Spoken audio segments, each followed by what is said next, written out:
दामू देवजानी तमे माने जानिचो आज हमें बलराम घरे कौन देखिलु। बलराम तांको ठाकुर घरे जगन्नाथंको मूर्ति सह कथा होउतिला।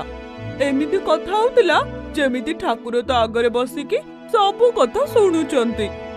खाली सेतिकी नुआबा से ठाकुरंको छुआटे भली गाधई पाधई लुगा भी पिंधई देला आउ तांको खाइबाकू भी देला। बलरामर नीति गति देखि लागुची से पागल हो गलानी। मु तो बहुत आगुरु जानिची सेटा पागलटा।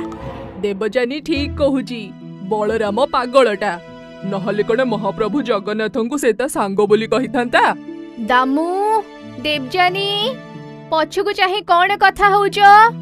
गुरुमा ए बलराम नुह पागल हो जाईची। काहे की कौन हैला। गुरुमा बलराम आगरो जगन्नाथंकु सांग बोली कहूथिला किंतु एबे तांको सह कथा हेउची तांको खुआउची भी।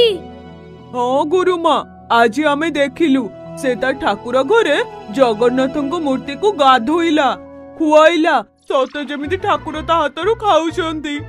देखुछंती गुरुमा बलराम आम महाप्रभुंको विषय रे केड़े बड़ मिछ कथा कहूची। बलराम मिछ कहूची के सत कहूची से कथा तो मु जानि पारुनी किंतु महाप्रभु हेउचंती नीलामय ठाकुर। तांकु जे जेमिति रूप रे डाकंती से तांको पई सेई रूप हेई जानती। से परा भाबर ठाकुर भाव थिले परा से निजर।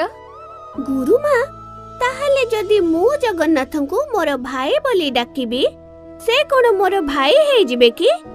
हाँ हेबेनी काहेकी से स्नेह भोकिला टिके स्नेह आदर पाइले से निजर हेई जानती।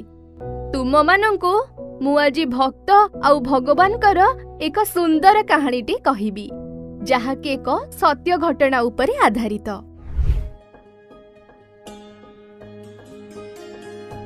कालिया रे धन तू ए जाए उठिनु मो कालिया कान्हु मो धनटा जे उठी पड़ आउ केते सोइबु उठी पड़ बाबा। सूर्य देवता भी उठी सारिलेनी मो धनटा परा उठू।